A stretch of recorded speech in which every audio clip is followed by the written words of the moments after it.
बंधुओं, एक पास्टर है जो लोगों से बार बार यही कहते हैं कि मैं पहले सनातनी था और मैं अभी परमेश्वर का प्रचार करता हूँ। और वो परमेश्वर है बाइबल का यहोवा परमेश्वर, जो इज़राइल देश का गॉड है ना। मैं अभी उन्हीं का प्रचार करता हूँ, क्योंकि सनातन धर्म में मुझे बहुत ज़्यादा पाखंड दिखा। इसीलिए मैं बाइबल का जो गॉड है उनके शरण में आ गया हूँ। तो इसी तरह से ही ये पास्टर पादरिया लोगों को बहुत ज़्यादा ठगने का प्रयास करते हैं। तो बंधुओं, इन बाबा जी को देखिए, ये है वो बाबा जी। और इन बाबा जी ने हमारी वेद मंत्रों का पाठ किया था। भाई इतना हंसी आया मुझे। हमारी वेदों में ऐसा मंत्र है ही नहीं। और गीता के श्लोक को भी पढ़ा। भाई ऐसा श्लोक, जो श्लोक हमारी भगवत गीता में है ही नहीं, परंतु सुनने वाले जो लोग हैं वो मान लेते हैं कि हाँ, ये काफ़ी ज्ञानी है। परंतु उनका ज्ञान कितना है? भाई किसी ने भी अगर एक बार भगवान की उपदेश को देख लिया तो इन बाबा जी का जितना भी पाखंड है ना, वो सबके सामने आ जाएगा। तो बंधुओं, चैनल को सब्सक्राइब करें, वीडियो को लाइक शेयर करें। आइए आज के वीडियो को शुरू करते हैं। भगवान गीता में कहते हैं, निराशीर्यत चित्तात्मा त्यक्त्वा सर्व परिग्रह शरीरम केवलम कर्म कुर्वन्नाप्नोति किल्बिषम। जिसका अंतःकरण और इंद्रिया के सहित शरीर जीता हुआ है और जिसने समस्त भोगों की सामग्री का परित्याग कर दिया है, ऐसे आशा रहित मनुष्य केवल शरीर संबंधी कर्म करता हुआ भी पापों को नहीं प्राप्त होता। तो जो आज के समय बाबा बन के लोगों को ठगने का बहुत ज़्यादा प्रयास करते हैं, भाई वो अच्छी तरह से अगर हमारे सनातन शास्त्रों को देख लेते या किसी गुरु के पास जाके थोड़ा सा भी समझने का प्रयास करते, तो वो ये ना कहते कि मैं पहले सनातनी था। परंतु बंधुओं, ऐसा है, ये अच्छी तरह से जानते हैं कि सनातन ही धर्म है। और देखिएगा, जितने भी पास्टर पादरी है वो डिबेट के लिए कभी नहीं आएंगे। भाई वो अपने व्यक्तिगत बातों को लोगों के सामने प्रस्तुत करते ही रहेंगे। तो बंधु, आइए बाइबल से यीशु मसीह की कुछ वचन दिखाता हूँ और साथ में यहोवा परमेश्वर की भी कुछ वचन दिखाऊंगा। तो आइए चलते हैं बाइबल में।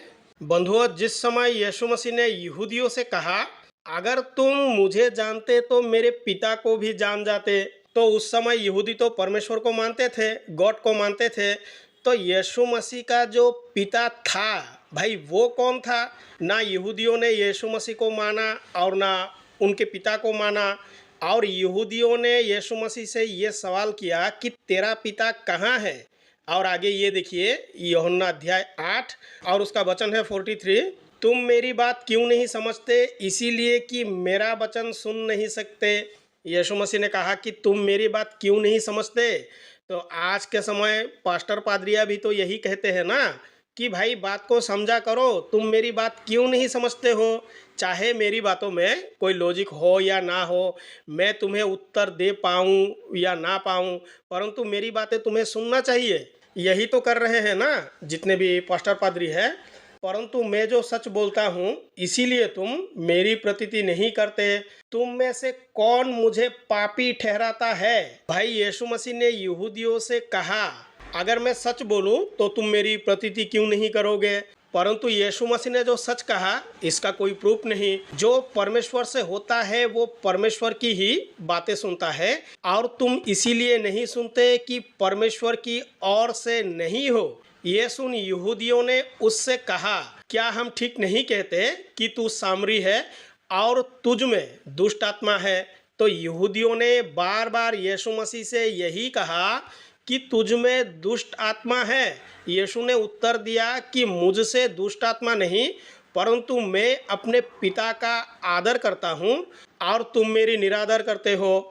तो यीशु मसीह अपने पिता का बहुत सम्मान करते थे, परंतु उस समय के जो यहूदी थे वो तो गॉड को मानते थे और यीशु मसीह के पिता को उन्होंने माना ही नहीं और ना ही पहचाना।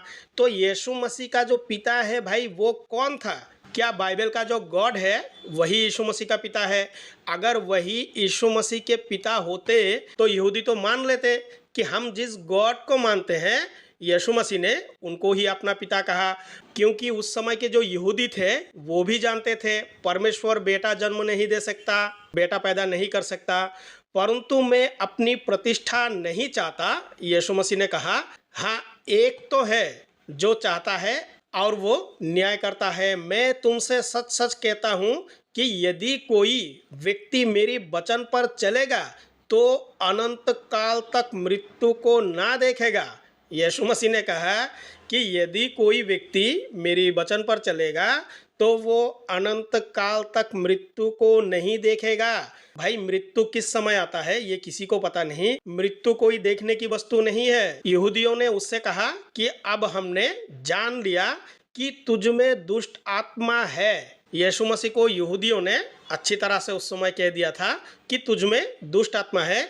इब्राहिम मर गया और भविष्यद्वक्ता भी मर गया और तू कहता है कि यदि कोई मेरे वचन पर चलेगा तो वो अनंत काल तक मृत्यु का स्वाद ना चखेगा। भाई यीशु मसीह ने जो भी वचन उस समय कहा था ना, यहूदियों ने बिल्कुल ही नहीं माना।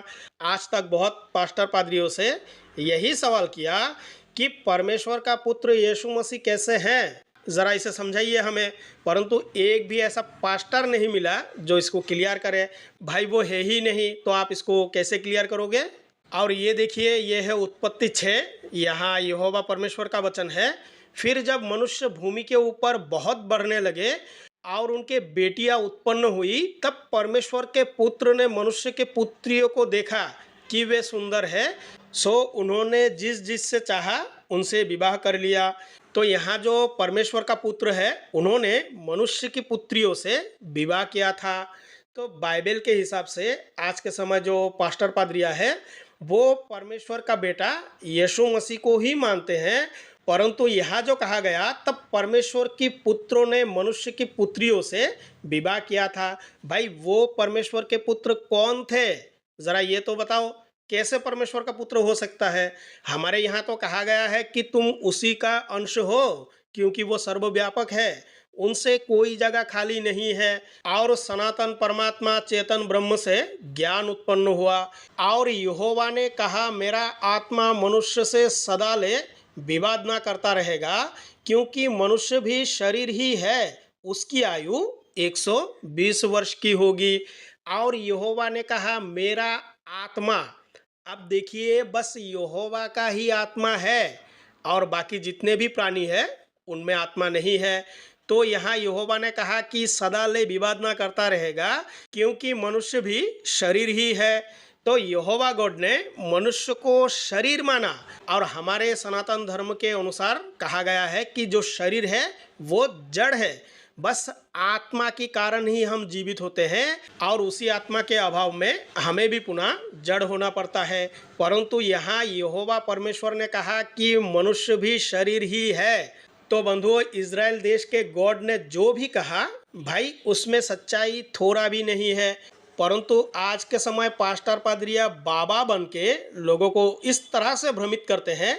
भाई बाइबल की इन वचनों को दिखाओ, अगर तुम नहीं समझा सकते तो जो लोग हैं सुनने वाले वो समझ लेंगे। भाई इस पर विचार करना आवश्यक है, क्योंकि यहोवा परमेश्वर ने सबको शरीर माना है, बस एक आत्मा किस में है, यहोवा परमेश्वर में है। भाई बाकी और किसी में आत्मा है ही नहीं। और ये देखिए, ये है वचन 4, उन दिनों में पृथ्वी पर दानव रहते थे और उसके पश्चात जब परमेश्वर के पुत्र मनुष्य के पुत्रियों के पास गए तो उनके द्वारा जो संतान उत्पन्न हुए वे शूरवीर होते थे, जिनकी कीर्ति प्राचीन काल से प्रचलित है। भाई प्राचीन काल का पुस्तक बाइबल है ही नहीं। और यहोवा ने देखा कि मनुष्य की बुराई पृथ्वी पर बढ़ गई है और उनके मन के विचार में जो कुछ उत्पन्न होता है सो निरंतर बुरा ही होता है। और यहोवा पृथ्वी पर मनुष्य को बनाने से पछताया और मन में अति खेदित हुआ। तो भाई पहले पता नहीं था यहोवा परमेश्वर को कि इनको बनाने से मैं पछताऊंगा, परंतु बना दिया। तो बाइबल का जो गॉड है ना, उनको वर्तमान भूत भविष्य के विषय में थोड़ा सा भी जानकारी नहीं है। तो बंधुओं, वीडियो को लाइक करें, चैनल को ज़रूर सब्सक्राइब करें। धन्यवाद।